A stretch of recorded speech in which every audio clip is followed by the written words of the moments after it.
You ever get stuck on a phrase? It just pops up everywhere and won't let go. Happens to me all the time. Yeah. Lately, it's been this boy crisis. Heard it in passing, then kept seeing it everywhere. The more I read, the more I was like, okay, we got to deep dive into this. Definitely a conversation starter. The stakes are surprisingly high with this one. It is, right. And not what you might think at first glance either. We're not talking about some men are better, men are worse off debate. This is way more nuanced. We're digging into some unsettling trends impacting boys, and it seems like globally. And Warren Farrell, this psychologist, he's really driving this whole discussion, and he argues we're overlooking all of it. Exactly. Farrell's point is that the boy crisis isn't so much about male dominance as it is about this quiet unraveling happening across the board. We're talking education, mental health. Farrell points to suicide rates. Yeah. Those start diverging super young, like as early as adolescence. And boys, they're significantly more at risk. Then there's just flat out declining life expectancy for men. You usually only see that kind of trend with war or pandemic. Yeah. Major. Right. Like, there's this weird disconnect happening. We're challenging traditional masculinity, which, okay, important, but at the same time, it seems like boys are struggling in these really specific ways that maybe we're not fully getting. It's complicated, for sure. And Farrell, he's really digging into some uncomfortable stuff. He says, look, this isn't just a Western world problem. He points to stuff like how in Japan they've got this term herbivores to talk about young men who are just kind of passive. Or in Europe, they use NEAT, not in education, employment, or training. It's like globally, there's this anxiety about what's happening with young men, this feeling of being lost. So we're not just talking about a few isolated things. We're talking about global trends. What's causing it all? Why are boys struggling in these ways specifically? Farrell seems to think he has an answer. He does. It might surprise you. He points to fathers, more accurately, the lack of fathers. Farrell's argument is that this whole boy crisis, it's strongest in societies where dads aren't as present in their kids' lives. He ties that into all the big changes we've seen in society, right? Divorce rates are up. There's less stigma around single parenthood. Those aren't bad things in themselves. But Farrell's saying, hey, what are the ripple effects of that, especially on boys? Right. And to be totally fair, he's not like blaming single moms or anything. In fact, he talks about how much pressure they're under, how often they're just overwhelmed, he uses. He even uses examples like, Clinton and Obama, both raised by single moms, to show that boys can definitely thrive. It's not about saying single moms are bad. It's more like trying to understand, is there a crucial ingredient missing for a lot of boys when that steady father figure isn't there? That's it.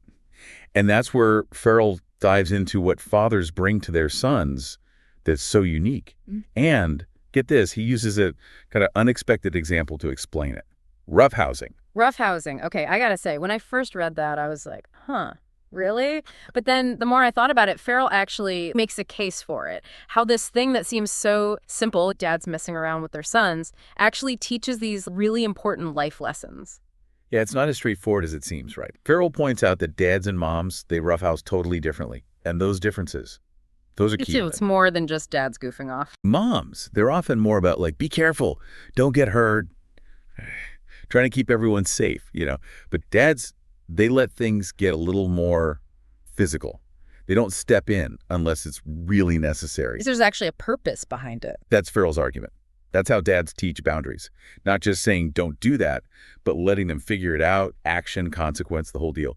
Boys learn that what they do has an impact, not just on themselves, but on other people too. Makes sense, actually. Right. Yeah. It's learning to regulate themselves, their strength, their impulses.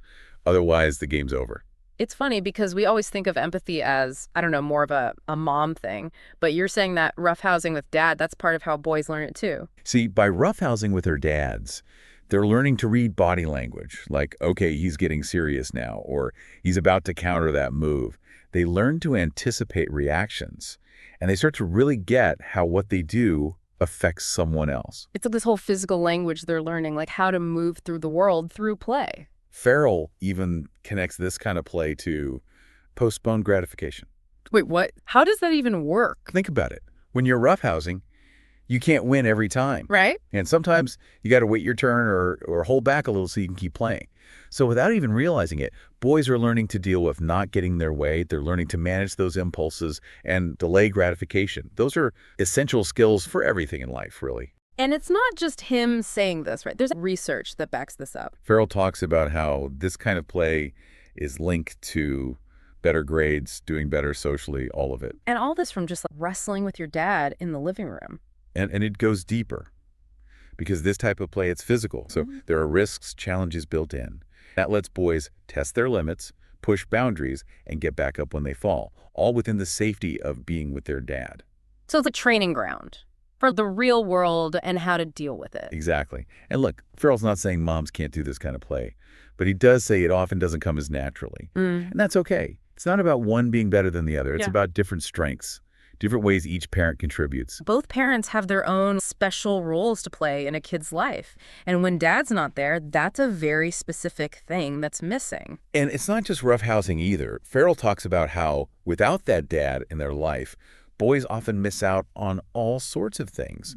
Learning how to take risks safely, knowing the difference between being assertive and being aggressive. Yeah. Even just that drive you get from wanting to impress your old man, It's like there's this whole other language that dads speak with their sons, and without it, it's tough to figure it out on your own. I got it. And that's where we start to see these trends Farrell's talking about pop up. Trouble forming healthy relationships, struggling to find their place, their purpose. He even makes a connection to video game addiction. If you're not getting that validation and connection in real life, maybe you look for it online. Exactly. And I think this is where Farrell's point about societal bias against fathers comes into play. Because even when fathers want to be there, there's often these roadblocks in the way. So how does that play out, those roadblocks? What are we talking about? He uses this example, those public service announcements on the Dallas area rapid transit system, a while back now, but they were like everywhere. Super intense images about domestic violence. Oh, I remember those. You couldn't miss them. They made their point for sure. Right. Hard hitting. But Farrell's point is they were pretty one-sided, weren't they? Yeah, now that you mention it, the message was strong, but maybe a little one-sided. Exactly. And to him, that's part of this bigger thing. We focus on violence against women, which obviously a huge problem. Yeah. But we sort of gloss over how fatherlessness fits into all of this, how that might even be perpetuating things. It's like we're missing the story. Farrell, he's not afraid to get uncomfortable. He talks about when he was campaigning for governor of California. Right. He was going around visiting prisons, and he was struck by how many of the guys he met didn't have dads growing up, like the vast majority. And he uses that, along with how the prison population has skyrocketed since the 70s, something like 700%, to say, look at the cost of not paying attention to boys and men, to what they're going through, what they're missing. Powerful stuff. And again, not about excusing anything, but understanding the bigger picture, the why behind things. Exactly. And it's bigger than just who's ending up in prison. Farrell's argument is that this anti-dad bias plays out everywhere. Custody battles, the lack of support for dads who are trying to be there, be involved. It's almost like we've made it hard for them on purpose. It can feel that way, yeah. This brings us back to something we've touched on before, the Moynihan Report from 1965. I had to do a little homework on that one. They were trying to figure out why there was so much violence in inner cities. And what they found was this strong link between kids growing up without dads and then ending up in trouble, especially young black men. And that was back in the 60s. So, yeah, old report, different time for sure. But Farrell's point is that when dads are absent, there are consequences, and we tend to brush those under the rug. That's more relevant now than ever. Wow. It's like we see these patterns repeating, but we don't always make the connection. And we end up maybe focusing on the wrong things, because if we're not paying attention to the role fathers play, that becomes part of the problem. So where do we go from here? What are the solutions? Yeah, good question. Farrell's not claiming to have all the answers, but he does leave you thinking. He wants us to really question everything, not settle for those easy answers, and just have a more honest, more compassionate conversation about all of it. And realize that it's not an either-or thing, right? Supporting dads doesn't have to mean we're taking something away from moms or grandparents or whoever else is raising kids. It's about saying families come in all shapes and sizes, and all kids deserve love and support from everyone who's there for them, including their dads. I feel like even with this deep dive, we've only just scratched the surface here, but this has been eye-opening for sure. And I think Farrell would agree, this conversation needs to keep going. 100%. And the most important takeaways are the ones that stick with you, right? The stuff that makes you think, I need to look into that more. So think about this. How can we, all of us, do a better job supporting kids, making sure they all have a chance to thrive no matter what their family looks like? That's something worth thinking about.